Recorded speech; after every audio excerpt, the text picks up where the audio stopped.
Hello दोस्तों, मेरा नाम है विनोद कुमार। तो पिछली वीडियो में हम लोग जहाँ थे उसके आगे बढ़ेंगे आज, लेकिन उससे पहले मैं कुछ पॉइंट को रिवाइज कर देता हूँ जो हम लोगों ने पिछले वीडियो में देख लिया था। हम लोगों ने कुछ यहाँ से स्टार्ट किया था कहानी को कि फर्स्ट कर्नाटक युद्ध के बाद हम लोगों ने कुछ नोट करके लिख लिया था कि डुप्ले को उससे क्या क्या अनुभव हुआ था और क्या उसका निष्कर्ष निकला था। तो हम लोगों ने कुछ ऐसे पॉइंट नोट किए थे कि प्रथम कर्नाटक युद्ध से फ्रांसीसियों की स्थिति ज़्यादा मजबूत रहती है, लेकिन एक्सलॉस-ओपेल की संधि के द्वारा युद्ध बराबरी पर समाप्त हो जाता है। क्यों? फ्रांसीसी सरकार की अदूरदर्शिता के कारण, क्योंकि फ्रांसीसियों ने अपने हाथ से मद्रास को गवा दिया था। लेकिन होता क्या है, इस युद्ध से डुप्ले का कॉन्फिडेंस काफी बढ़ा हुआ रहता है। डुप्ले ये प्लानिंग करने लगता है कि अगर गद्दी को लेकर लड़ाई हुआ, अगर उत्तराधिकार को लेकर संघर्ष हुआ, तो हम वहां पर मध्यस्थता करेंगे, हम वहां पर मीडिएटर का काम करेंगे और एक को हरा देंगे और दूसरे को शासक बनने में मदद करेंगे। ये सब डुप्ले अभी प्लानिंग कर रहा था और डुप्ले को ये विश्वास भी होता है कि हम अगर भारतीयों को यूरोपियन तरीके से ट्रेनिंग देंगे तो हम छोटी सी सेना लेकर बड़ी भारतीय राज्यों की बड़ी सेना को पराजित कर सकते हैं। उसके बाद हम लोगों ने देखा था कि जो अड़यार का युद्ध रहता है, अड़यार युद्ध के बाद डुप्ले को ये विश्वास होता है कि अगर हम भारतीयों को यूरोपियन तरीके से ट्रेनिंग देंगे तो यूरोपियन की तरह ही योग्य साबित होंगे, यूरोपियन की तरह ही लड़ेंगे और हमारे लिए पूरी निष्ठा से लड़ेंगे। और हम लोगों ने ये भी देखा था कि इस युद्ध से मतलब कि डुप्ले को कर्नाटक की राजनीतिक परिस्थितियों की अच्छी खासी समझ हो जाती है और डुप्ले क्या करता है कि प्रशिक्षित सेना के दम पर भारतीय राज्यों को मतलब कि भाड़े पर सेना देकर अपने ऊपर उनको सेना के लिए निर्भर बनाने की योजना बनाने लगता है। वैसा प्लानिंग कर रहा था अभी, और उसका ये प्लानिंग जो रहता है, उसकी ये योजना द्वितीय कर्नाटक युद्ध में ऐसा ही होता है जैसा मतलब कि उसने जैसा उसके माइंड में प्लानिंग चल रहा था वैसा ही होता है, जैसे डुप्ले चाहता है, जैसा उसने प्लानिंग किया था सेकंड कर्नाटक युद्ध में वैसा ही हुआ था। तो सेकंड कर्नाटक युद्ध में हम लोगों ने देखा था कि हैदराबाद में और कर्नाटक में गद्दी को लेकर लड़ाई चल रही थी। तो डुप्ले क्या करता है, हैदराबाद में मुजफ्फर जंग और नासिर जंग के बीच चल रहा था और कर्नाटक में अनवरुद्दीन और चांदा साहब के बीच। तो डुप्ले क्या करता है, नासिर जंग और अनवरुद्दीन का विकेट गिरा देता है और मुजफ्फर जंग को हैदराबाद में, चांदा साहब को कर्नाटक में नवाब बना देता है। तो यहाँ तक हम लोगों ने देख लिया था कि इसके बाद वो लोग क्या करते हैं, मुजफ्फर जंग डुप्ले को हैदराबाद के पूर्वी इलाके का, पूर्वी क्षेत्र का जो है पूरा, जिसको हम उत्तरी सरकार कहते हैं, हम लोगों ने कल देखा था मैप बना के, डुप्ले को देता है मुजफ्फर जंग वो हैदराबाद का पूरा पूर्वी इलाका। और चांदा साहब क्या करता है, उसको पांडिचेरी के नजदीक कुछ 80 गांव देता है डुप्ले को, और मुजफ्फर जंग ने काफी ढेर सारा पैसा भी उसको दिया था। तो इससे क्या होता है, डुप्ले की स्थिति काफी मजबूत हो गई होती है, क्योंकि पहले डुप्ले के पास क्या था, पांडिचेरी उसका मजबूत बेस था, लेकिन पांडिचेरी से अब उसके पास कई गुना बड़ा क्षेत्र आ गया था, क्योंकि उत्तरी सरकार काफी बड़ा क्षेत्र था, पांडिचेरी से तो काफी बड़ा कई गुना बड़ा क्षेत्र था वो। तो इससे क्या हुआ, फ्रांसीसियों की स्थिति काफी मजबूत हो गई। जैसा जैसा डुप्ले ने प्लानिंग किया था उसके हिसाब से ही सब कुछ हो रहा था। तो अभी ये फर्स्ट फेज चल रहा था। अभी सेकंड फेज में क्लाइव की भूमिका आती है। तो आगे हमने कुछ ऐसा देखा था, अंग्रेजों के सामने करो या मरो वाली स्थिति रहती है। अंग्रेज ये इसको स्वीकार नहीं करते हैं कि हम फ्रांसीसियों के अधीन नहीं रहेंगे। अंग्रेज ये ठान लेते हैं कि हम इनको चुनौती देंगे, और क्या करते हैं, जो अनवरुद्दीन रहता है, चांदा साहब और अनवरुद्दीन के बीच कर्नाटक में चल रहा था संघर्ष, जबकि डुप्ले चांदा साहब को बना देता है शासक। अनवरुद्दीन का जो बेटा रहता है मोहम्मद अली है, तो वो सोचता है कि हमारे पापा तो बन नहीं पाए, हम ही शासक बन जाते हैं। तो मोहम्मद अली को, जो अंग्रेज रहते हैं, अंग्रेज मोहम्मद अली को सपोर्ट भी करते हैं कि ठीक है हम आपको सपोर्ट कर रहे हैं। तो मोहम्मद अली क्या करता है, तिरुचिरापल्ली को केंद्र बनाकर, हमने देखा था कल मैप में, कर्नाटक के नीचे तिरुचिरापल्ली करके जगह है, तिरुचिरापल्ली से वो मोहम्मद अली अंग्रेजों की मदद से चांदा साहब को और फ्रांसीसियों को चुनौती देता रहता बीच बीच में। अभी इसी बीच क्या होता है, क्लाइव की भूमिका आती है। क्लाइव यहाँ पर बहुत ही बड़ा रोल प्ले करता है।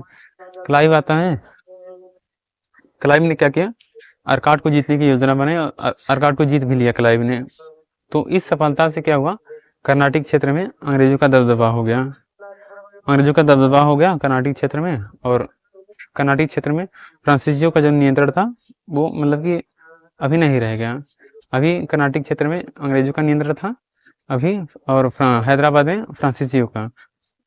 तो जैसा कि हम लोगों ने देखा था कि अड़ियार युद्ध के बाद जो उसके डुप्ली के माइंड में आ रहा था कि अगर उत्तराधिकार को लेकर संघर्ष हुआ तो हम वहाँ पर मीडिएटर का काम करेंगे और एक को हराकर एक को शासक बनाएंगे, उससे खूब ढेर सारा पैसा, ढेर सारा क्षेत्र लेंगे। तो अभी उस युद्ध के बाद डुप्ली के माइंड में क्या क्या आया था, जो कुछ भी आया था कि भारतीय सेना योग्य होती है, भारतीय सेना कम पैसे पर काम करती है, अगर हम उनको नियमित वेतन देंगे तो हमारे लिए पूरी निष्ठा से लड़ेंगे, वे अगर हम यूरोपियन की तरह उनको ट्रेंड कर दें तो वो यूरोपियन की तरह ही लड़ेंगे। और यहाँ पर जो उत्तराधिकार को लेकर संघर्ष चल रहा है उसका हमें फ़ायदा उठाना चाहिए, यहाँ पर राजनीतिक एकता नहीं है उसका भी हमें फ़ायदा उठाना चाहिए। ये मतलब कि ये सब माइंड में उसके डुप्ली के आ रहे थे कि उत्तराधिकार को लेकर संघर्ष कहाँ नहीं चलता है, कोई भी मजबूत शासक जैसे ही हटता है उसके बाद शुरू हो जाता है गद्दी को लेकर लड़ाई। तो डुप्ली के माइंड में ये सब अभी आ रहा था अड़ियार युद्ध के बाद कि हम इस तरीके से पूरे भारत को जीत सकते हैं, और इस बात को अंग्रेजों ने भाप लिया कि डुप्ले के माइंड में ये सब चल रहा है। जब डुप्ले का जब नियंत्रण हो गया था कर्नाटक में, हैदराबाद में, तो कल को जो सिर्फ व्यापारिक कंपनी थी, आज डुप्ले की मर्जी से दो राज्यों की सरकार चल रही है। हैदराबाद में मुजफ्फर जंग की सरकार यानी कि डुप्ले की सरकार, और कर्नाटक में चांदा साहब की सरकार यानी कि डुप्ले की सरकार, क्योंकि उसी की मदद से वो लोग शासक बने थे। तो आज जो कल को सिर्फ एक व्यापारिक कंपनी थी, आज वो दो उसकी मर्जी से दो राज्यों की सरकार चलने लगी। तो अंग्रेज ये सब देख रहे थे, अंग्रेजों ने इसी स्ट्रेटजी को फॉलो किया और मोहम्मद अली को सपोर्ट करते रहे और कर्नाटक पे अपना जो है नियंत्रण स्थापित किया। तो डुप्ले पूरे भारत को जीतने का प्लानिंग कर ही रहा था, उसके माइंड में ये सब आइडिया आ रहे थे, और इस सब आइडिया को क्लाइव कॉपी कर लेता है। क्लाइव वही स्ट्रेटजी पर चलता है और कर्नाटक पर नियंत्रण अपना स्थापित करता है। लेकिन अब डुप्ले जो था अंग्रेजों के बीच में कांटे की तरह था, अंग्रेज उसको अपने रास्ते में कांटे की तरह देखते थे, अंग्रेज उसको रास्ते से हटाने की योजना बनाते हैं। और हम लोगों ने देखा था कि जो फ्रांस में ब्रिटेन के विदेश मंत्री रहते हैं वो फ्रांसीसी सरकार के ऊपर दबाव बनाते हैं कि डुप्ले को वापस बुलाओ, नहीं तो तुम भी डूबोगे, हम भी डूबेंगे, न तुम व्यापार कर पाओगे न हम व्यापार कर पाएंगे। जैसा कि फ्रांसीसी सरकार कुछ समझ पाती है, कुछ समझ नहीं पाती और डुप्ले को वापस बुला लेती हैं। तो उसके बाद क्या होता है, अंग्रेज खुश हो जाते हैं, अंग्रेजों का रास्ता साफ हो गया, कह रहे डुप्ले तो चला गया, अब हम अपना बढ़िया से जो है साम्राज्य का विस्तार करेंगे और यहाँ पर खूब व्यापार करेंगे। तो डुप्ले चला गया, 1754 में डुप्ले चला जाता है। 1754-55 में एक संधि होती है, पांडिचेरी की संधि, और उस संधि के साथ युद्ध समाप्त होता है। तो उस टाइम पे हम लोगों ने देखा था कि हैदराबाद में किसका शासन रहता है। जब युद्ध समाप्त होता है हैदराबाद में फ्रांसीसियों का नियंत्रण था। जब युद्ध समाप्त होता है हैदराबाद में फ्रांसीसियों की मर्जी का शासक था और कर्नाटक में अंग्रेजों की मर्जी का शासक था। तो यहाँ तक हम लोगों ने देख लिया था। अभी भी ये फैसला नहीं हो पाता है, अभी भी तय नहीं हुआ था कि दोनों कंपनियों में से ज़्यादा शक्तिशाली कौन है, ज़्यादा ताकतवर कौन है। यहाँ तक हम लोगों ने देख लिया था। तो अभी हम लोग इसके आगे बढ़ते हैं, अभी हम लोग थर्ड कर्नाटक युद्ध पर आते हैं। तो चलिए फिर स्टार्ट करते हैं।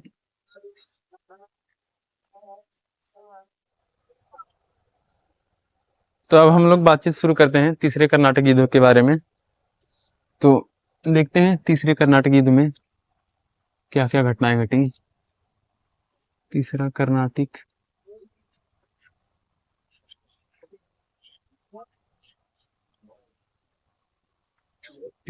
युद्ध।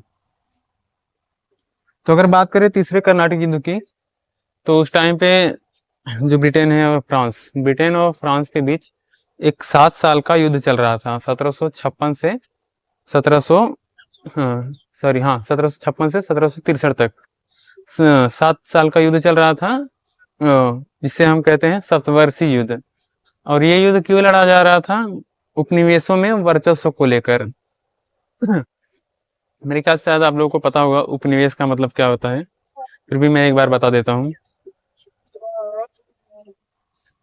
अब सपोज ये एक कंट्री हो गया, ये दूसरा कंट्री हो गया। अब ये कंट्री इस कंट्री के संसाधनों का उपयोग करती है अपने फायदे के लिए।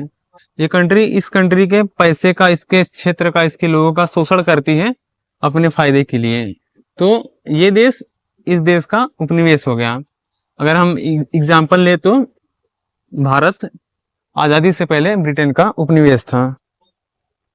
तो मेरे ख्याल से आप लोगों को समझ में आ गया होगा। तो 1756 से 1763 तक फ्रांस और ब्रिटेन के बीच सप्तवर्षीय युद्ध लड़ा गया उपनिवेशों में वर्चस्व को लेकर। ये युद्ध कहाँ लड़ा जा रहा था? अमेरिका और यूरोप में। ब्रिटेन के सहयोगी एक तरफ थे और फ्रांस के सहयोगी एक तरफ थे। तो तनाव की स्थिति तो दोनों में वहीं से शुरू हो गई थी, मतलब तनाव की स्थिति इसी सप्तवर्षीय युद्ध से ही थी। और भारत में युद्ध स्टार्ट होता है 1758 से। तो तनाव तो पहले से ही था। और ये जो तीसरा कर्नाटक युद्ध है हमारा, ये इसी सप्तवर्षीय युद्ध में आ जाता है। जो ब्रिटेन और फ्रांस के बीच लड़ा गया सप्तवर्षीय युद्ध, ये इसी में आ जाता है, तीसरा कर्नाटक युद्ध। तो उसको हम लोग लिख लेते हैं एक बार।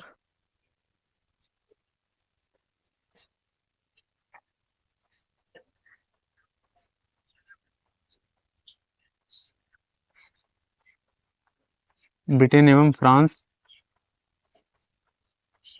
ब्रिटेन एवं फ्रांस के बीच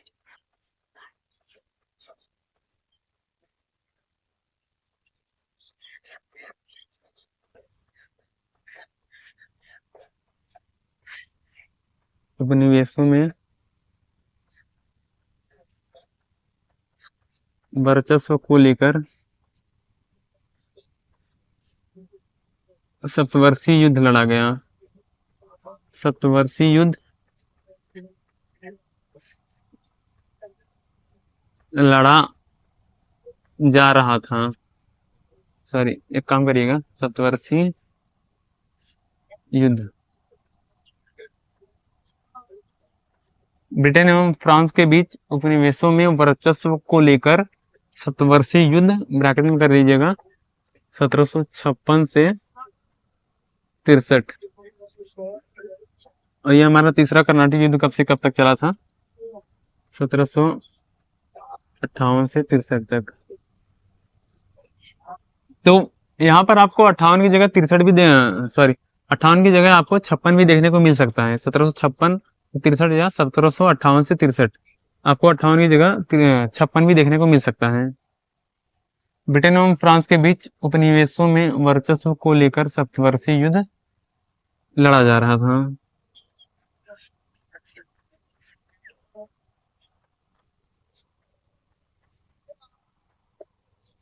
ये युद्ध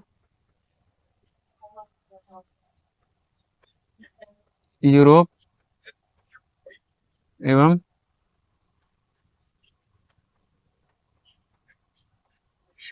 अमेरिका में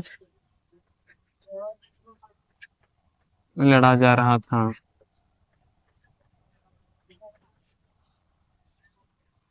तो इसका स्क्रीनशॉट ले लीजिए, फिर हम आगे बढ़ते हैं।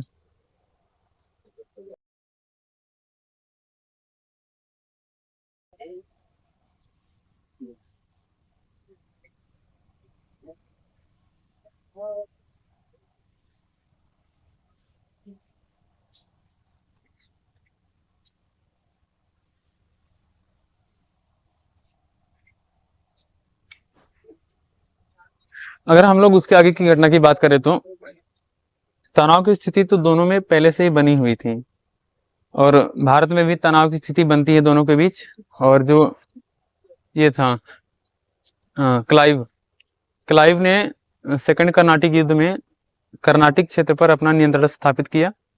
तो इससे उसके कारण उसका जो कॉन्फिडेंस था वो काफी हाई था। सेकंड कर्नाटिक युद्ध में क्लाइव की सफलता से, अंग्रेजों का कॉन्फिडेंस काफी हाई था। और इसी बीच क्या होता है, एक युद्ध लड़ा जाता है बंगाल में। यहाँ पर हो गया बंगाल। यहाँ पर एक जगह है पलासी करके, यहाँ बंगाल में एक पलासी करके जगह है। तो यहाँ पर क्या होता है पलासी में, 1757 में, यहाँ पर हम लोगों ने बात किया था पहले कि बंगाल में नवाबों का शासन रहता है। तो नवाब और अंग्रेजों के बीच 1757 में एक युद्ध लड़ा जाता है पलासी नामक जगह पर, जिसे हम पलासी की लड़ाई या पलासी का युद्ध कहते हैं। तो यहाँ भी अंग्रेजों ने बाजी मार ली, पलासी की लड़ाई में भी अंग्रेजों ने बाजी मार ली। तो यहाँ पर तो अंग्रेजों ने अपना पैर जमा लिया, और यहाँ हैदराबाद और यहाँ कर्नाटक में फैसला होना बाकी है अभी।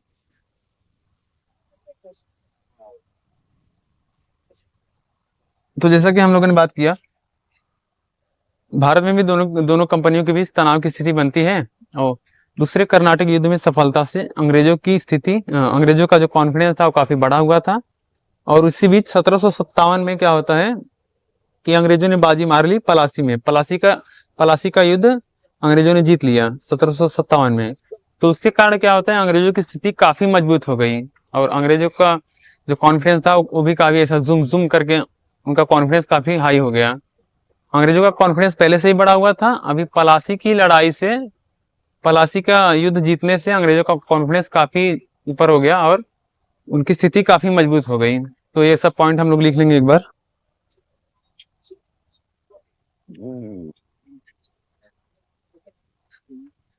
भारत में भी दोनों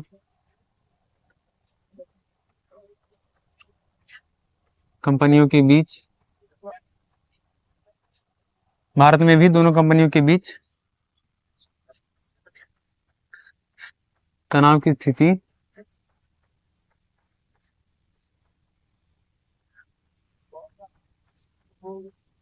बनी रहती है। भारत में भी दोनों कंपनियों के बीच तनाव की स्थिति बनी रहती है। और सेकंड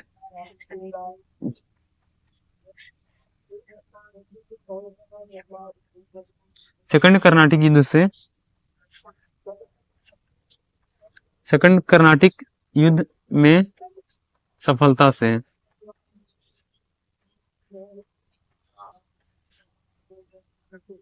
दूसरे कर्नाटक युद्ध में सफलता से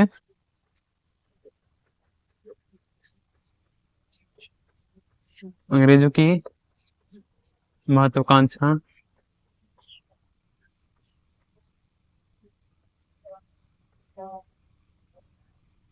सेकंड कर्नाटक युद्ध में सफलता से अंग्रेजों की महत्वाकांक्षा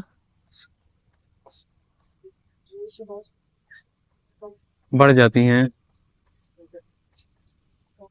और 1757 में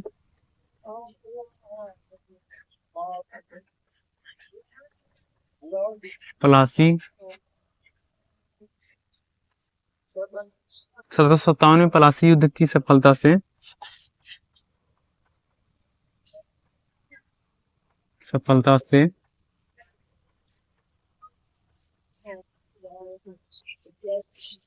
अंग्रेजों की स्थिति काफी मजबूत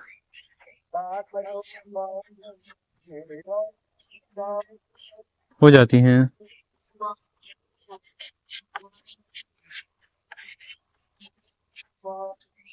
भारत में भी दोनों कंपनियों के बीच तनाव की स्थिति बनी रहती है।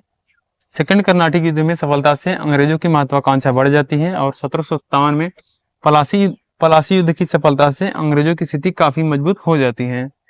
तो आप लोग स्क्रीनशॉट लीजिए, फिर हम आगे बढ़ते हैं।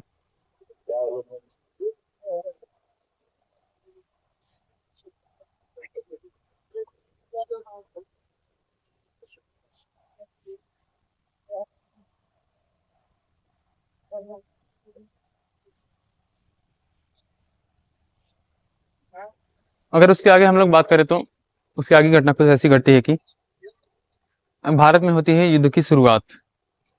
अंग्रेजों ने 1757 में बंगाल में भी अपना पैर जमा लिया है, और भारत में अब युद्ध की शुरुआत होती है 1758 में। 1758 में भारत में युद्ध की शुरुआत होती है, और जो फ्रांसीसी रहते हैं वो क्या चाहते हैं, फ्रांसीसी ये चाहते हैं कि वहां हैदराबाद में अभी भी फ्रांसीसियों का नियंत्रण है, लेकिन यहाँ कर्नाटक में अंग्रेजों का नियंत्रण है। तो यहाँ मद्रास पड़ जाता है, मद्रास इधर एक तंजौर करके जगह है। तो फ्रांसीसी क्या चाहते हैं, ये तो हमारे पास है ही पूरा, ये मद्रास और ये तंजौर इसके आसपास का इलाका भी हमारे कब्जे में आ जाए। फ्रांसीसी ये चाहते हैं मद्रास और तंजौर इसके आसपास का इलाका भी हमारे नियंत्रण में आ जाए। लेकिन क्या होता है, फ्रांसीसियों को मतलब इसमें कोई सफलता नहीं मिलती है। फ्रांसीसियों को मद्रास और उसके आसपास के क्षेत्रों में नियंत्रण स्थापित करने में कोई सफलता नहीं मिलती है। फ्रांसीसी मद्रास और उसके आसपास के क्षेत्रों में नियंत्रण स्थापित नहीं कर पाते हैं। क्यों? उसका कारण ये रहता है कि उस टाइम पे जो फ्रांसीसी गवर्नर रहते हैं, फ्रांसीसी गवर्नर लाली रहते हैं, काउंट डी लाली करके उनका कुछ ऐसा नाम है। फ्रांसीसी गवर्नर जो रहते हैं लाली, गवर्नर लाली,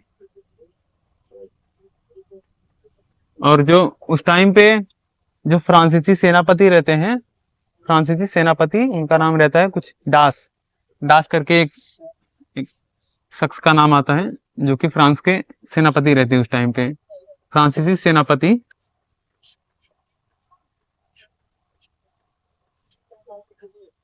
डास। तो उस टाइम पे जो फ्रांसीसी गवर्नर थे लाली, और उस टाइम पे जो फ्रांसीसी सेनापति थे डास। तो भाई होता क्या है, कुछ ऐसा होता है कि फ्रांसीसी सेनापति डास और लाली के बीच संबंध कुछ इस प्रकार रहते हैं। चले यहाँ से, वो भी उसको कहते हैं चल निकले यहाँ से। तो मतलब दोनों के बीच तालमेल बिल्कुल भी नहीं था, दोनों के बीच तालमेल नहीं बैठ पा रहा था, दोनों के बीच एकता बिल्कुल भी नहीं थी, दोनों के संबंध अच्छे नहीं थे। या हम ये कह सकते हैं दोनों के संबंध अच्छे नहीं थे। जो डास था, फ्रांसीसी सेनापति डास, वो लाली की बात नहीं सुनता था, मतलब ज्यादा उसकी बात मानता नहीं था, कहा सुनी करता था ऐसे। अब जब ससुरा, जब तुम्हारा सेनापति ही तुम्हारी बात नहीं सुन रहा है तो ससुरा तुम्हारा तरफ से युद्ध कौन लड़ेगा? जब लाली का सेनापति उसका सुन ही नहीं रहा है तो उसकी तरफ से युद्ध कौन लड़ेगा? तो मद्रास में फ्रांसीसियों को नियंत्रण स्थापित करने में कोई सफलता नहीं मिलते हैं। तो हम लोग बात कर रहे थे यहाँ पे,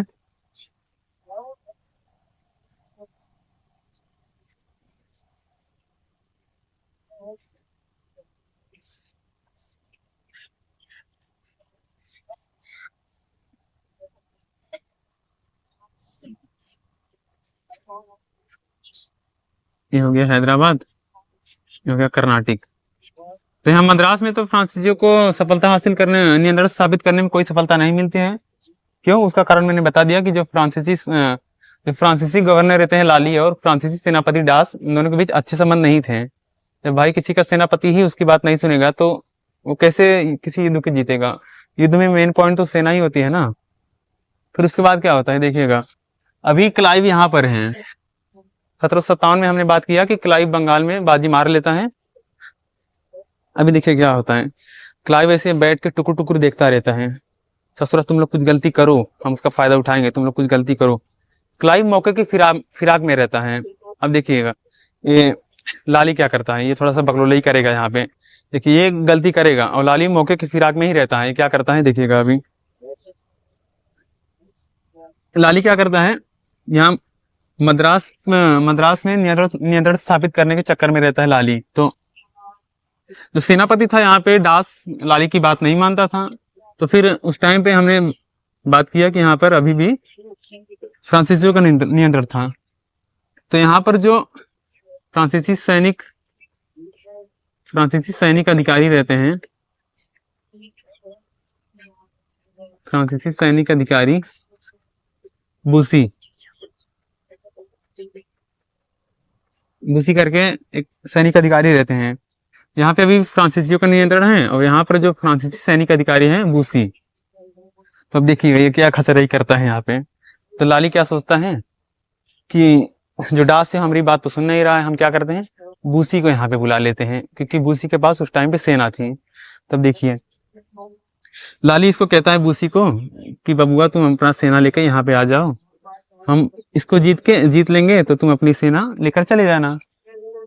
तो बूसी थोड़ा एक दो बार मना करता है, लेकिन उसके कहने पर फिर बूसी क्या करता है, अपनी सेना लेके यहाँ पर आ जाता है।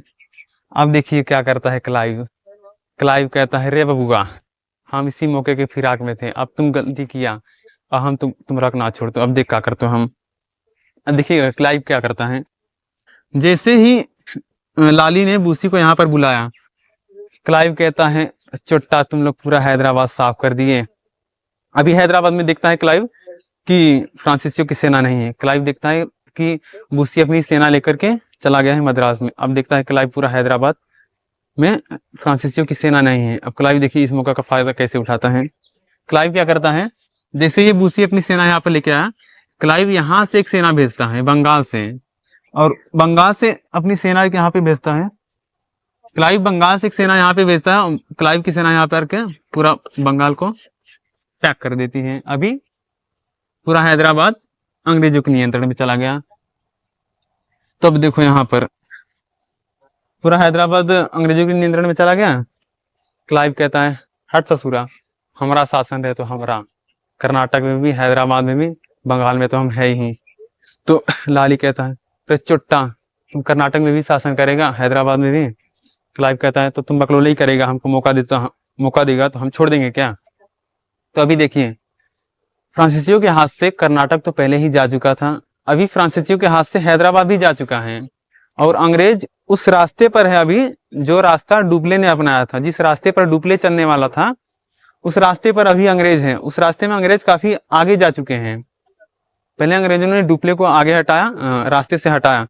डुप्ले के बाद जो सैनिक अधिकारी आए फ्रांसीसियों की तरफ से, वो उनको भारत की राजनीति की उतनी ज्यादा समझ थी नहीं। अभी अंग्रेज उस रास्ते पर काफी आगे निकल चुके हैं।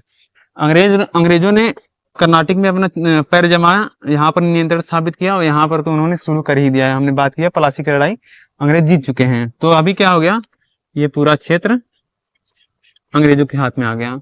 अभी इधर पांडिचेरी और छोटा मोटा कोई क्षेत्र रहता है जो अभी हैदराबाद उनके फ्रांसीसी के हाथ में रहता है, लेकिन इतना पूरा क्षेत्र, और इधर बंगाल में ये पूरा क्षेत्र अभी लगभग अंग्रेजों के हाथ में आ चुका है। तो ये सब पॉइंट को हम लोग नोट कर लेंगे एक बार।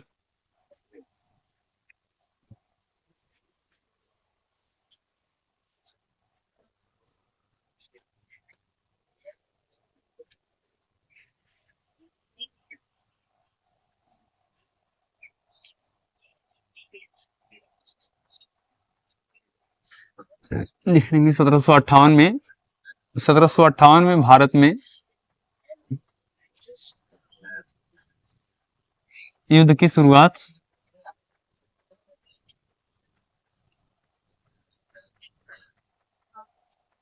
होती है। 1758 में भारत में युद्ध की शुरुआत होती है।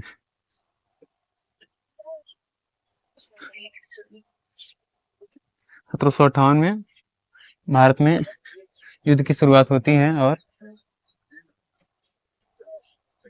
और यहाँ पर कर लेंगे। और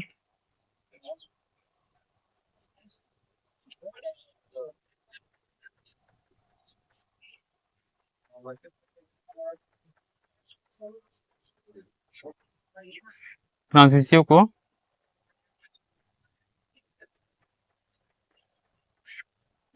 को मद्रास तथा उसके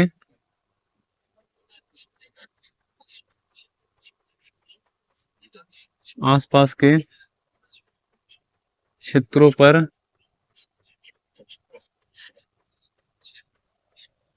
नियंत्रण स्थापित करने में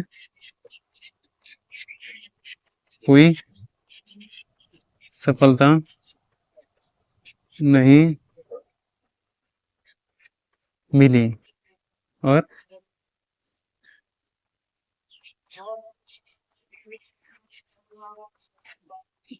फ्रांसीसी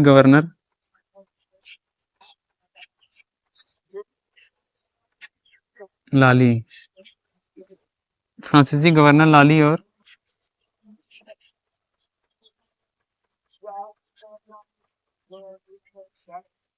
फ्रांसीसी सेनापति फ्रांसीसी गवर्नर लाली और फ्रांसीसी सेनापति डास के बीच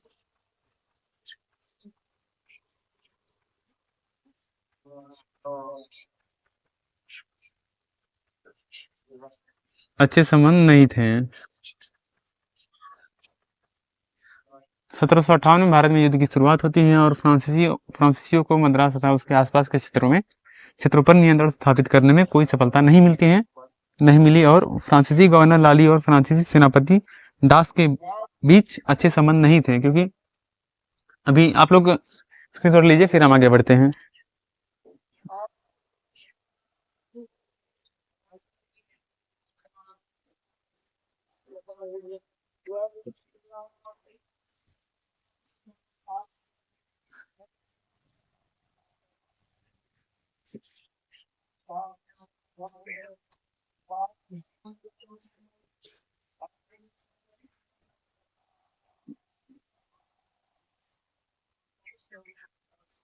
तो हम लोगों ने देखा कुछ ऐसा 1758 में 1758 में इंडिया में भारत में युद्ध की शुरुआत होती है।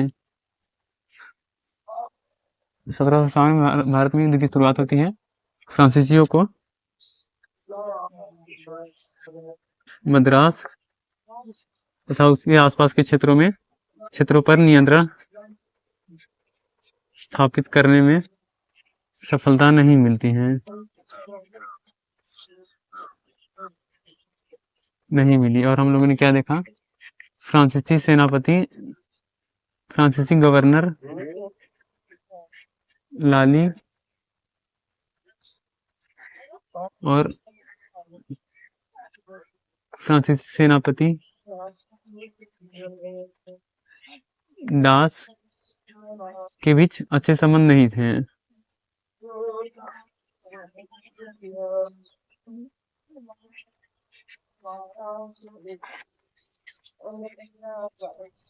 इन दोनों के बीच संबंध ठीक नहीं रहते हैं। तो फिर लाली क्या करता है, उसको लगता है जब दास हमारी बात तो सुन नहीं रहा है, तो फिर बूसी को बुलाता है हैदराबाद से। जबकि बूसी कहता है एक दो बार कि रहने दो, हम यहाँ पर हैं, ठीक है, हमारी स्थिति यहाँ पर काफी मजबूत है, हम अगर यहाँ से हटेंगे तो हैदराबादी हमारे हाथ से चला जाएगा, बल्कि हम यहाँ से कुछ पैसे वैसे भेजते रहेंगे। लेकिन लाली उसकी बात नहीं मानता है और लाली उसको बुला लेता है।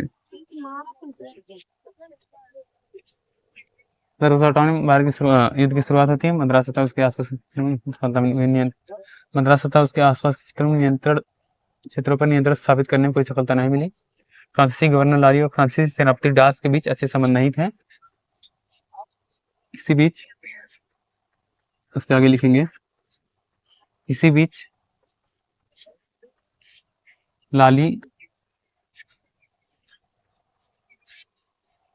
फ्रांसीसी गवर्नर लाली हैदराबाद से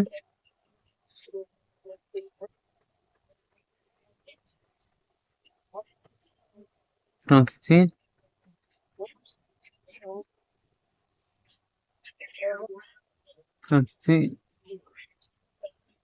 सैनिक अधिकारी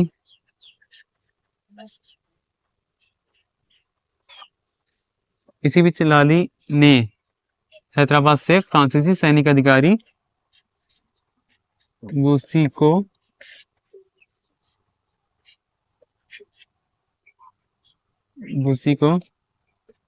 मद्रास बुलाया। अब इस मौके का फायदा उठाते हैं क्लाइव, क्योंकि क्लाइव पहले से ही मौके की फिराक में था। मद्रास बुलाया, अधिकारी बूसी को मद्रास बुलाया। देखेंगे इस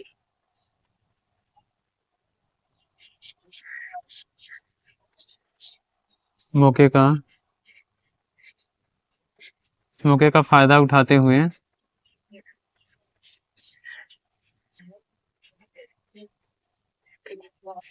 क्लाइव ने बंगाल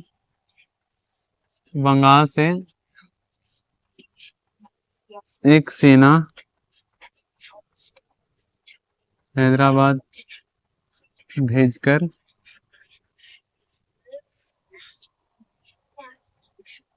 हैदराबाद में अपना नियंत्रण स्थापित किया।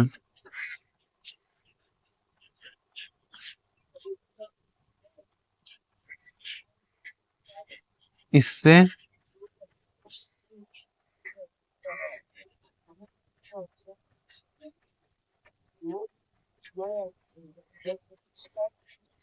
इससे फ्रांसीसियों की स्थिति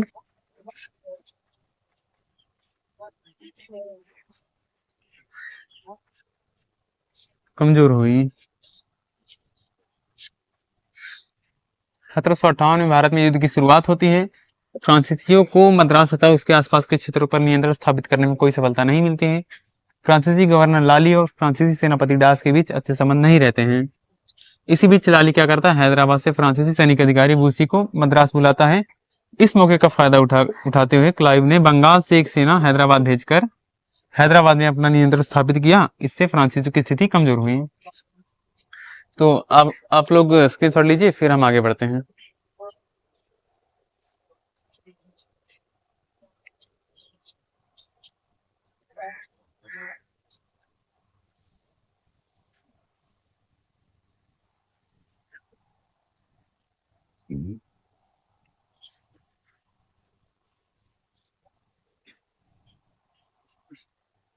अब देखिए, फ्रांसीसियों के हाथ से कर्नाटक पहले से ही जा चुका था। अब फ्रांसीसियों के हाथ से हैदराबाद भी चला गया।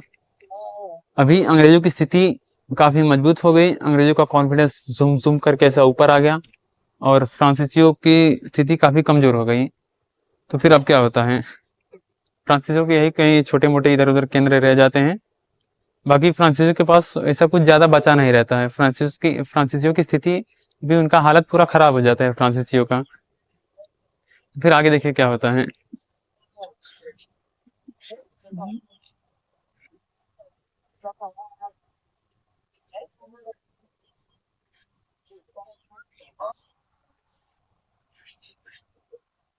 यहाँ पर हमने बात किया, यहाँ पर रहता है कर्नाटक, यहाँ पर है मद्रास,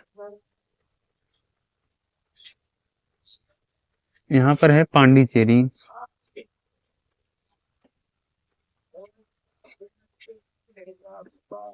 मद्रास और पांडिचेरी के बीच में एक जगह है, जिसे हम कहते हैं वांडीवास नाम की एक जगह है। यहाँ पर वांडीवास, तमिलनाडु में। मद्रास और पांडिचेरी के बीच एक वांडीवास करके जगह है। मद्रास और पांडिचेरी के बीच में ये पड़ता है वांडीवास। तो अभी वांडीवास में क्या घटना घटती है देखते हैं। वांडीवास में अंग्रेजों का एक किला रहता है। किला अभी मैंने ऐसे बना दिया किला। तो वांडीवास में अंग्रेजों का एक किला रहता है। तो अभी देखिए, फ्रांसीसी अभी भी मद्रास पर कब्जा करने की फिराक में थे। अभी भी फ्रांसीसी मद्रास पर कब्जा करना चाहते थे। तो अभी फ्रांसीसी क्या चाहते हैं कि यहाँ पर जो वांडीवास का किला है अंग्रेजों का, इस पर पहले हम कब्जा करते हैं। पहले इस पे कब्जा करेंगे, थोड़ा थोड़ा हमारी स्थिति अच्छी होगी, फिर हम मद्रास की तरफ बढ़ेंगे। तो फिर क्या होता है, जो फ्रांसीसी गवर्नर लाली रहता है, लाली क्या करता है,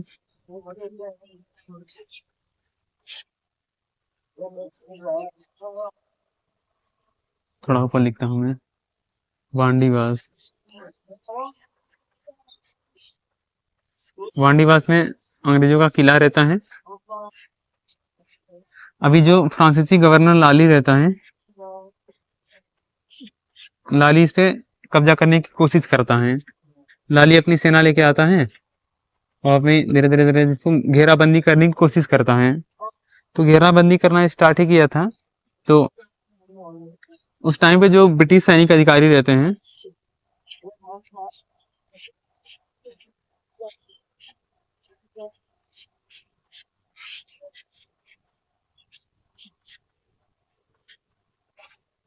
ब्रिटिश सैनिक अधिकारी, उस टाइम पे जो ब्रिटिश सैनिक अधिकारी रहते हैं, उनका नाम रहता है आयरकुट।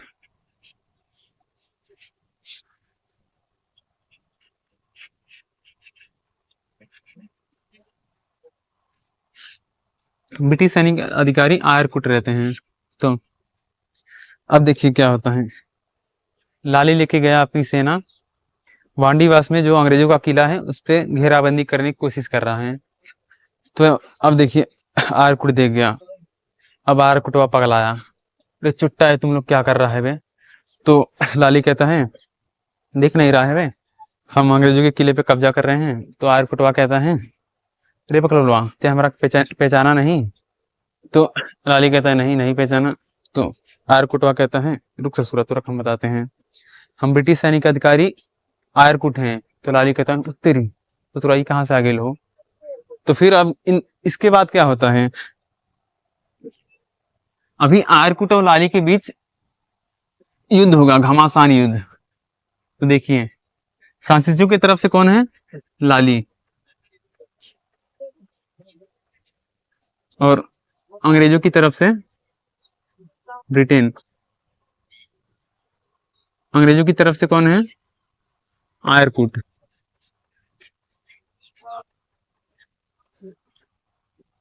ये घटना कब घट रही है, 1760 में।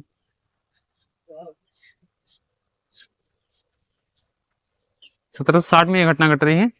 तो आयरकुट और लाली के बीच अभी होता है एक अच्छा ठीक ठाक युद्ध होता है, भयंकर युद्ध होता है दोनों के बीच। तो ये 1760 में घट रही है, और इसे हम कहते हैं,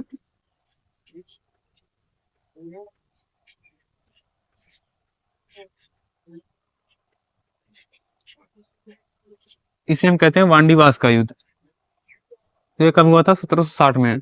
अब ये इस युद्ध में देखिए क्या होता है, फ्रांसीसियों की हालत पहले से ठीक ठाक नहीं थी। अभी मेरे ख्याल से शायद उनको व्यापार पर ज्यादा ध्यान देना चाहिए था, लेकिन फ्रांसीसी युद्ध में उतर आते हैं। और अंग्रेजों की सैनिक क्षमता भी काफी तुलनात्मक रूप से अच्छी थी, उन लोगों से तुलनात्मक रूप से ठीक थी। तो और अंग्रेजों के पास क्षेत्र भी ज्यादा था, पैसे वैसे भी ज्यादा, इनकम भी ज्यादा थी।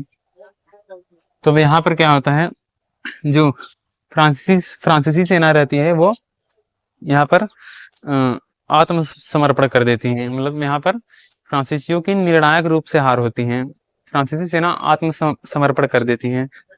तो इस घटना को हम लोग लिख लेंगे, एक बार नोट कर लेंगे। तो लिखेंगे 1760 में वांडीवास की लड़ाई में, 1760 में वांडीवास की लड़ाई में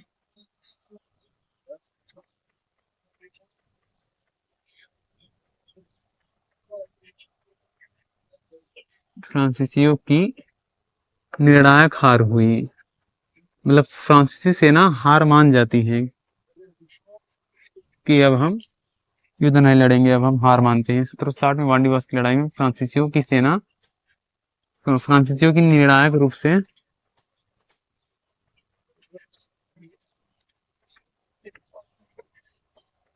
1760 में वांडीवास की लड़ाई में फ्रांसीसियों की निर्णायक रूप से हार हुई। अब अगर हम आगे बात करें तो 1763 में क्या होता है, हम लोगों ने देखा था मैप कुछ ऐसा। यहाँ पे था पुर्तगाल, स्पेन, यहाँ पे था फ्रांस। फ्रांस की जो राजधानी है वो पेरिस। फ्रांस की राजधानी है पेरिस। पेरिस में एक संधि होती है, 1763 में पेरिस में एक संधि होती है, जिसे हम पेरिस की संधि कहते हैं। अब यहाँ पर क्या समझौता होता है, यहाँ पर समझौता ये होता है कि फ्रांसीसियों का 1749 से पहले भारत में जितने भी व्यापारिक केंद्र थे, 1749 से पहले फ्रांसीसियों के भारत में जितने भी व्यापारिक केंद्र थे, अंग्रेज उनको वापस लौटा देंगे। क्योंकि 1749 से पहले अगर हम बात करें तो फ्रांसीसियों के पास ज्यादा कुछ था नहीं। पांडिचेरी उनका मजबूत बेस था, और चंद्रनगर और छोटे मोटे इधर उधर करके कुछ थे। तो चंद्रनगर में आपको, पांडिचेरी तो यहाँ पर है, मैंने बताया आपको। यहाँ बंगाल में इधर एक क्षेत्र करके है चंद्रनगर, तो वहां पर भी फ्रांसीसियों का व्यापारिक केंद्र रहता है। तो यही कुछ छोटे मोटे व्यापारिक केंद्र रहते हैं फ्रांसीसियों के 1749 से पहले। तो इस संधि में ये समझौता होता है कि 1749 से पहले फ्रांसीसियों का भारत में जो भी व्यापारिक केंद्र था, अंग्रेज उसको फ्रांसीसियों को वापस लौटा देंगे। क्योंकि वांडीवास की लड़ाई के बाद अंग्रेजों ने उनका सारे व्यापारिक केंद्रों पर कब्जा कर लिया था। तो फिर इस संधि में फ्रांसीसियों ने ये वादा किया कि अब हम भारत भारत में सिर्फ व्यापार करेंगे। भारत में अब हम कोई सेना वेना नहीं रखेंगे। हम सिर्फ भारत में व्यापार करेंगे, कोई सेना नहीं रखेंगे, और जो हम जितने भी हमारे व्यापारिक केंद्र है भारत में, हम उन व्यापारिक केंद्रों की किलेबंदी नहीं करेंगे। तो ये सब पॉइंट हम लोग नोट कर लेंगे एक बार।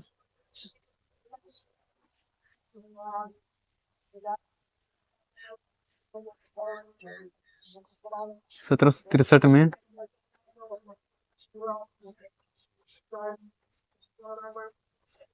पेरिस की संधि के साथ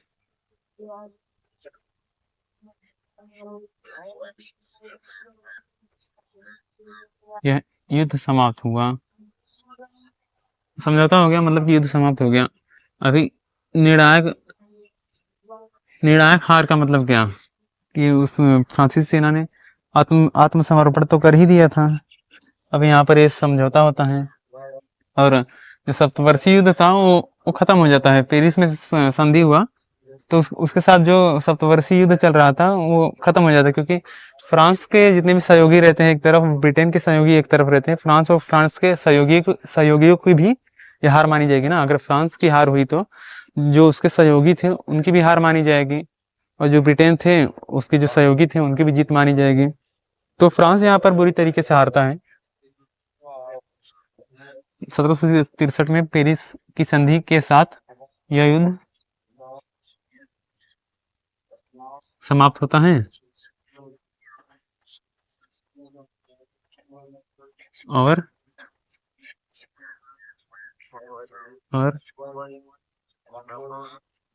1749 से पहले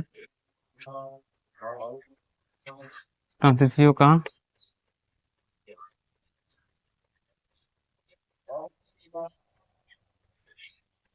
भारत में 1749 से पहले फ्रांसीसियों का भारत में जो भी क्षेत्र रहता है, जो भी क्षेत्र था,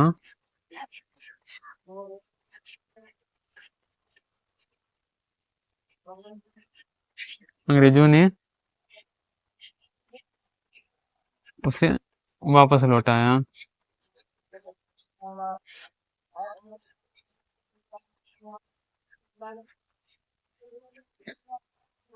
1749 से पहले फ्रांसीसियों का भारत में जो क्षेत्र था, अंग्रेजों ने उसे वापस लौटाया, और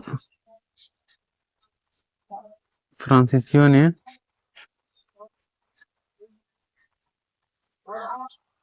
ये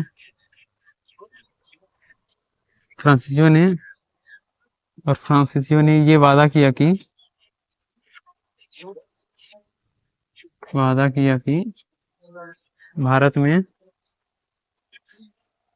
भारत में केवल व्यापार करेंगे।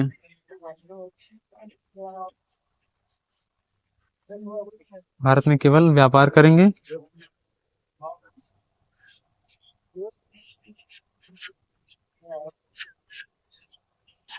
भारत में केवल व्यापार करेंगे, भारत में सेना नहीं रखेंगे,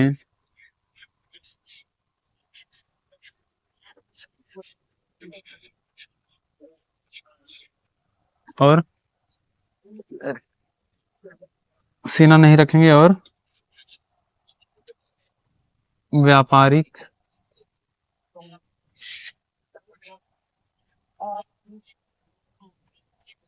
केंद्रों की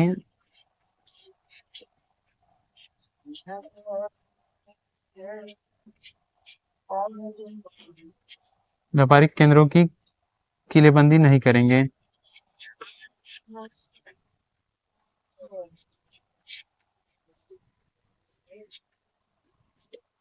तो आप लोग स्क्रीनशॉट लीजिए, फिर उसके बाद मैं क्या करता हूँ।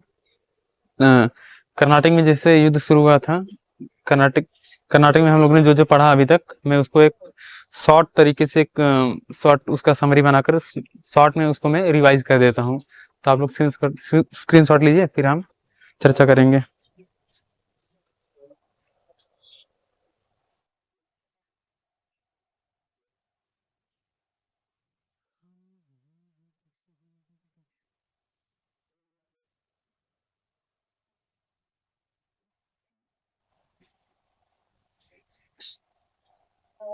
तो हम लोगों ने देखा था कहानी कुछ ऐसी चल रही थी। भारत में सबसे पहले आते हैं पुर्तगाल वाले, पोर्चुगल, पुर्तगाली आते हैं सबसे पहले। सबसे पहले भारत में पुर्तगाली आते हैं। पुर्तगालियों का उस टाइम पे दबदबा था। पुर्तगालियों को सबसे पहले चुनौती देते हैं हॉलैंड।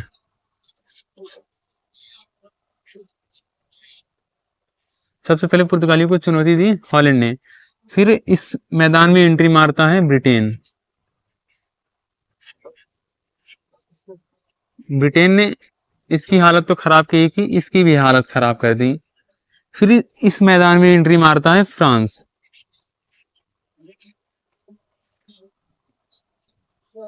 फिर ब्रिटेन ने इसकी भी मतलब इसका भी हालत खराब कर दिया। ब्रिटेन ने पहले इसको भगाया, इसको भगाया, इसको भी भगा दिया, और इन दोनों के बीच हुआ तीन कर्नाटक युद्ध, क्योंकि अभी हम लोगों ने पढ़ा। तो अभी जो कर्नाटक में हम लोगों ने पढ़ा उसको मैं जल्दी से रिवाइज कर देता हूँ।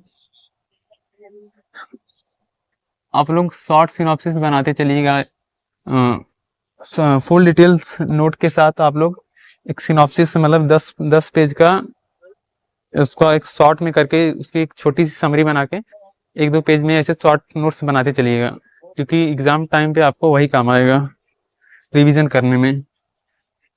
तो कर्नाटक में हम लोग देख रहे थे, कर्नाटक में हम लोगों ने देखा सबसे पहले, कर्नाटक का हम लोगों ने देखा सबसे पहले परिचय, एक छोटा सा परिचय देख लिया हम लोगों ने। फिर हम लोगों ने देखा कर्नाटक में ही युद्ध क्यों,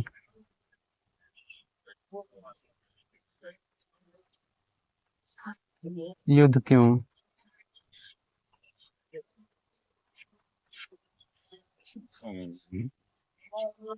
फिर हम लोग आ गए 3 कर्नाटक युद्ध पर।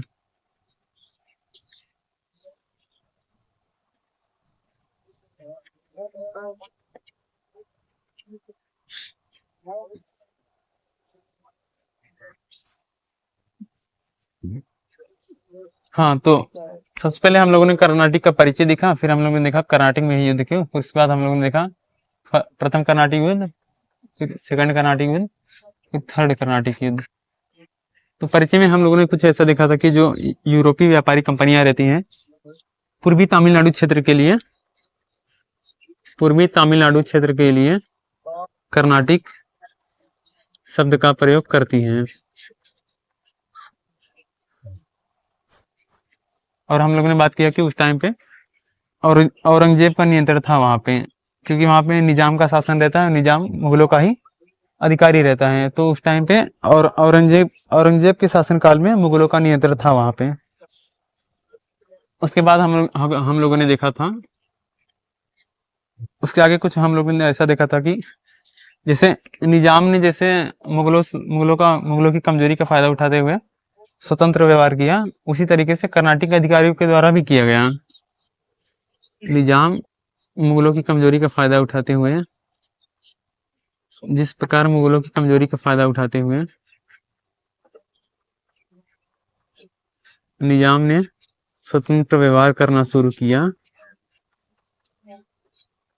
स्वतंत्र व्यवहार करना शुरू किया, उसी प्रकार कर्नाटक के अधिकारियों के द्वारा भी स्वतंत्र व्यवहार करना शुरू किए गए हैं। कर्नाटक के अधिकारियों के द्वारा भी उसी तरीके से स्वतंत्र व्यवहार किया गया। 1740 आते आते हैं। फिर उसके बाद हम लोगों ने देखा था कि 1740 से 50 का जो दशक रहता है, कर्नाटक क्षेत्र पूरा इस दशक में राजनीतिक उठापटक के दौर से गुजरता है। राजनीतिक अस्थिरता। फिर हम लोगों ने देखा था कि व्यापार के दृष्टिकोण से भी इसका काफी महत्व हो जाता है।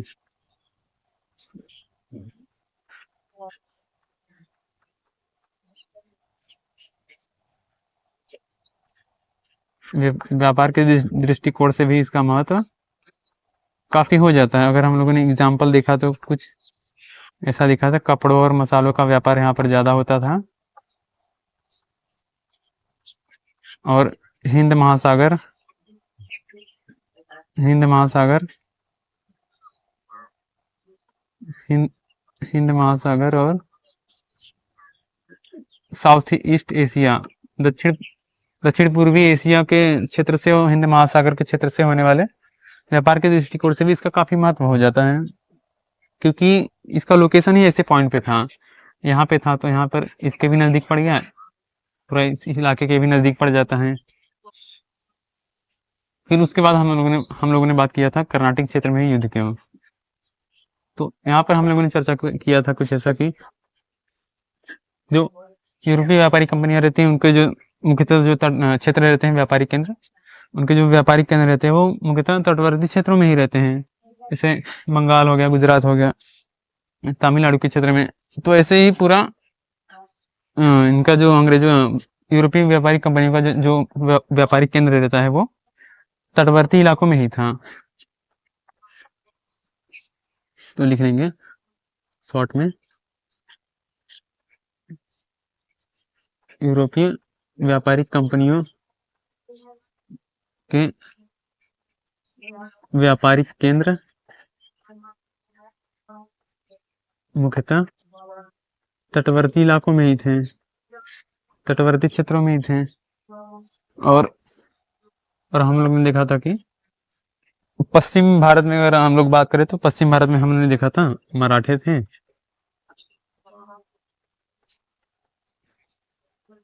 मराठों की स्थिति काफी शक्तिशाली थी, उनका उनका काफी अच्छा, उनका जो है सैन्य शक्ति और उनका अर्थव्यवस्था, उनकी सैनिक स्थिति, उनका क्षेत्र भी काफी बड़ा था, तो मराठों की स्थिति काफी अच्छी थी। हम लोगों ने चर्चा किया था। पूर्वी भारत में हम लोगों ने देखा था बंगाल में जो रहता है अलीवर्दी खां, और हैदराबाद में रहता है निजाम। बंगाल में रहता है अलीवर्दी खां, हैदराबाद में निजाम रहता है। इन दोनों की स्थिति भी काफी मजबूत रहती है।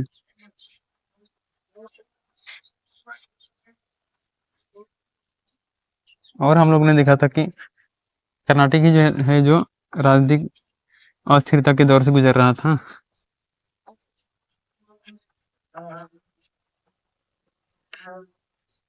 कर्नाटक राजनीतिक अस्थिरता के दौर से गुजर रहा था, तो यहाँ पर कोई शक्तिशाली शासक था नहीं। यहाँ पर हो गए मराठे, यहाँ पर अलीवर्दी खां पूरा बंगाल में, यहाँ पर था वो निजाम, यही क्षेत्र खाली था। इस क्षेत्र में कुछ ज्यादा ऐसे महत्वपूर्ण बंदरगाह वगैरह व्यापारिक केंद्र इस क्षेत्र में थे नहीं, तो यहाँ पर उनको इतना ज्यादा जो है फायदा मिलता नहीं यहाँ पर कब्जा करने से।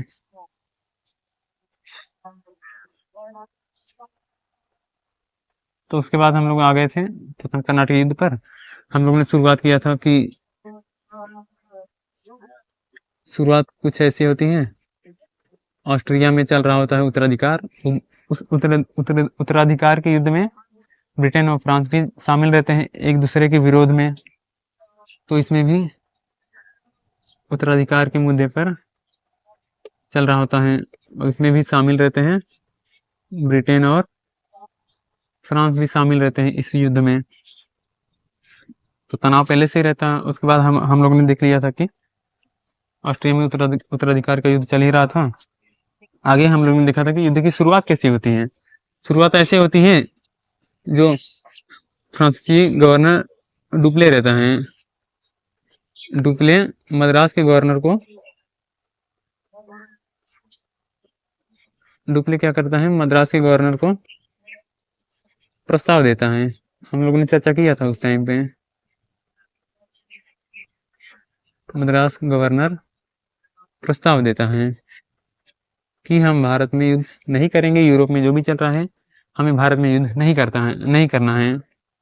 तो अगर देखा जाए तो डुप्ले ने भी यहाँ पर थोड़ा बकलोल किया था। डुप्ले को भी यहाँ पर थोड़ी चालाकी बरतनी चाहिए थी, क्योंकि जो ब्रिटेन थे और जो हॉलैंड थे, ये दोनों एक ही धर्म को मानने वाले थे, दोनों एक दूसरे के सहयोगी थे। जब वो अंग्रेजों ने, जब ब्रिटेन वालों ने जब हॉलैंड को नहीं छोड़ा, जो कि उसका सहयोगी ही था, हालांकि वहां पर पहले हॉलैंड ने ही पहले कदम बढ़ाया था, पहले अटैक किया था पहले हॉलैंड ने ही, फिर इसके बाद अंग्रेजों ने उसके जो है उसके ऊपर अटैक करना शुरू किया था। लेकिन अगर बात करें तो हॉलैंड अगर नहीं भी अटैक करता तो भी अंग्रेज छोड़ने वाले थे नहीं। आज नहीं तो कल अंग्रेज उनको भी देख लेते हैं, अंग्रेज उनको छोड़ते नहीं। लेकिन पहले जो है कदम बढ़ा दिया हॉलैंड ने युद्ध की तरफ, तो फिर दोनों में संघर्ष होता है। तो डुप्ले क्या करता है, मद्रास के गवर्नर को प्रस्ताव देता है कि हम भारत में युद्ध नहीं करेंगे, यूरोप में जो चल रहा है चलने देते हैं। लेकिन जो मद्रास के गवर्नर थे उन्होंने ऐसा कोई स्पष्ट वादा नहीं किया। और फिर क्या होती है, आगे क्या होता है, ब्रिटिश सरकार क्या करती है, सेना भेजती है भारत के लिए। फिर ये सेना आती है, क्या करती है, फ्रांसीसियों की जो नौसैनिक क्षमता रहती है उसको कमजोर करती है, उसके काफी जहाजों को नुकसान पहुंचाती है, उसकी फ्रांसीसियों की नौसैनिक क्षमता को काफी कमजोर कर देती हैं।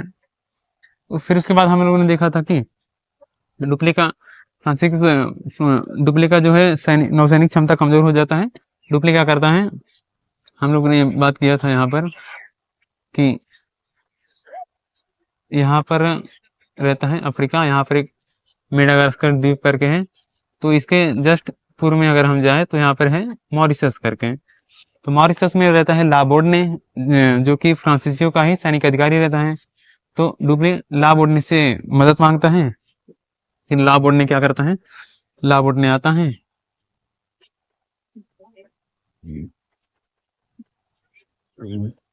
उसने हेल्प मांगा किससे, लाबोर्डने से,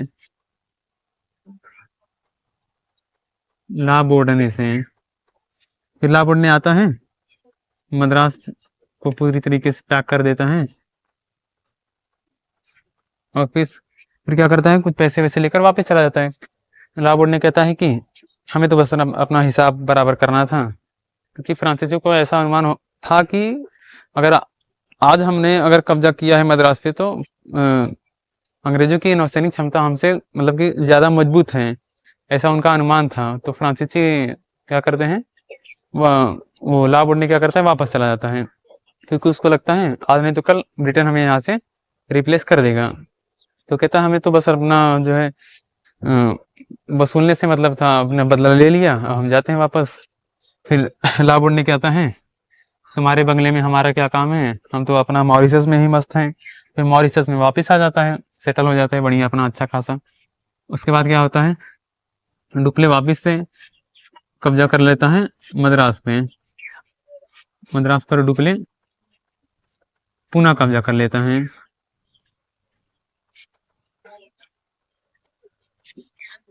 डुप्ले पुनः कब्जा कर लेता है। फिर उसके बाद हम लोगों ने देखा था कुछ ऐसा होता है कि संधि होती है। जर्मनी में एक जगह है करके एक्सलॉसोपिल, तो एक्सलॉसोपिल करके एक जगह है जर्मनी में, तो वहां पर होती है संधि। ये संधि हुई थी कुछ 1748 में शायद, 1748 में एक्सलॉसोपिल की संधि के द्वारा युद्ध समाप्त होता है। एक्सलॉसोपिल की संधि के द्वारा युद्ध समाप्त हो जाता है। तो फिर उसके बाद हम लोगों ने कुछ इसके बारे प्रथम कर्नाटक युद्ध के बारे में कुछ हम लोगों ने नोट करके लिख लिया था। तो इससे डुप्ले को कुछ सीखने को मिलता है कि उसका अनुभव जो रहता है कि एक छोटी सेना को अगर हम यूरोपियन तरीके से ट्रेंड कर दे, तो वो बड़ी सेना को, भारतीय राज्य को बड़ी सेना को पराजित कर सकती है। वो उत्तराधिकार के मुद्दे पर अगर संघर्ष होगा तो हम वहां पर हस्तक्षेप करेंगे, अपना फायदा निकालेंगे। तो ऐसा हम लोगों ने कुछ नोट करके लिखा था। उसके बाद हम आ गए थे सेकंड कर्नाटक युद्ध पर। तो इसकी हम लोगों ने शुरुआत कुछ ऐसी की थी कि हैदराबाद में और कर्नाटक में दोनों जगह पर, हैदराबाद और कर्नाटक में दोनों जगहों पर गद्दी को लेकर लड़ाई चल रही होती है। यहाँ नासिर जंग और मुजफ्फर जंग के बीच, यहाँ अवनरुद्दीन और चांदा साहब के बीच। तो डुप्ले का कॉन्फिडेंस पहले से हाई रहता है, उसका प्लानिंग ही यही रहता है कि अगर गद्दी को लेकर लड़ाई हुई तो हम वहां पर हस्तक्षेप करेंगे, एक को पराजित करेंगे, एक को जिताएंगे और उससे कुछ पैसे लेंगे, क्षेत्र लेंगे। तो डुप्ले यहाँ पर उसको मौका मिलता है, वो करता है ऐसा, ये काम कर देता है। नासिर जंग का अनवरुद्दीन का विकेट गिरा देता है, इसको इसको शासक बनाता है और इसको भी शासक बनाता है। फिर डुप्ले का स्थिति जो होता है, फ्रांसीसियों की स्थिति काफी मजबूत हो जाती है। दक्षिणी में फ्रांसीसियों की स्थिति मजबूत हो जाती है, और अंग्रेज अभी भी हार मानना नहीं चाहते थे, इनके अधीन रहना नहीं चाहते थे अंग्रेज इनको चुनौती देना चाहते थे। फिर जो मोहम्मद अली रहता है, अनवरुद्दीन का बेटा, तिरुचिरापल्ली से उनको चुनौती देता रहता है। तिरुचिरापल्ली से चांदा साहेब को और फ्रांसीसियों को चुनौती देता रहता है फिर इसी बीच हमने देखा था क्लाइव एंट्री मारता है। क्लाइव एंट्री मारने के बाद तो पूरी बाजी ही पलट देता है। क्लाइव ने तो यहाँ पर बहुत ही जो मेन रोल प्ले किया था क्लाइव ने ही किया था। अर्काट को जीतता है और कर्नाटक में अपना नियंत्रण स्थापित करता है। फिर हम लोगों ने देखा था कि 1754 में जो फ्रांसीसी सरकार रहती है अंग्रेजों के दबाव में आकर डुप्ले को वापस बुला लेती है। ये तो फ्रांसीसी सरकार की बहुत बड़ी गलती थी, सबसे बड़ी अगर देखा जाए तो ये बड़ी ही गलती थी। डुप्ले को वापस बुला लेती हैं।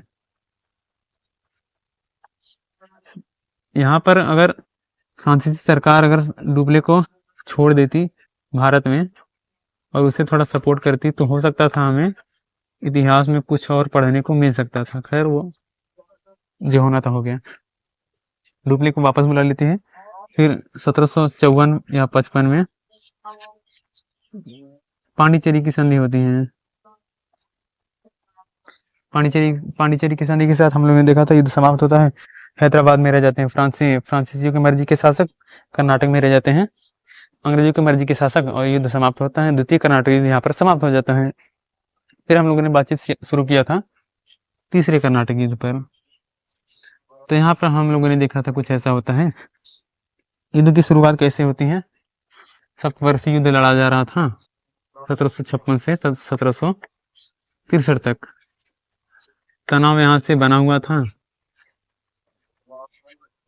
ये नॉर्थ अमेरिका और यूरोप में चल रहा था सप्तवर्षीय युद्ध। वो भी क्यों चल रहा था? उपनिवेशों में अपने वर्चस्व को स्थापित करने के लिए। फिर उसके बाद हम लोगों ने देखा कि सप्तवर्षीय युद्ध लड़ा जा रहा था। भारत में भी तनाव की स्थिति थी। भारत में भी दोनों के बीच तनाव की स्थिति थी। अंग्रेजों ने सेकंड कर्नाटक युद्ध को जीत लिया था तो उनकी महत्वाकांक्षा काफी बड़ी हुई थी, उनका कॉन्फिडेंस हाई था। और 1757 में पलासी को जीत लेते हैं अंग्रेज, उनकी स्थिति और भी मजबूत हो जाती है। फिर हम लोग ने देखा था अंग्रेजों का जो है कॉन्फिडेंस बढ़ता ही जा रहा था और उन्हें सफलता भी मिल रही थी। ऐसा नहीं, कॉन्फिडेंस सफलता से ही बढ़ता है। फिर अंग्रेजों का जो है कॉन्फिडेंस वो बढ़ता जा रहा था। फिर अभी क्या होता है 1758 में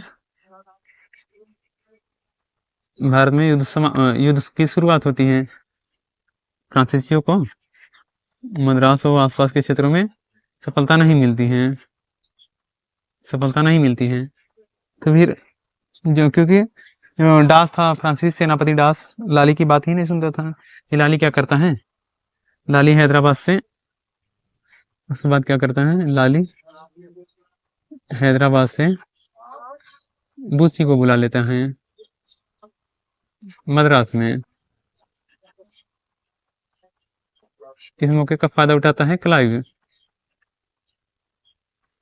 इस मौके का फायदा उठाते हैं, बहुत ही बढ़िया तरीके से उठाता है।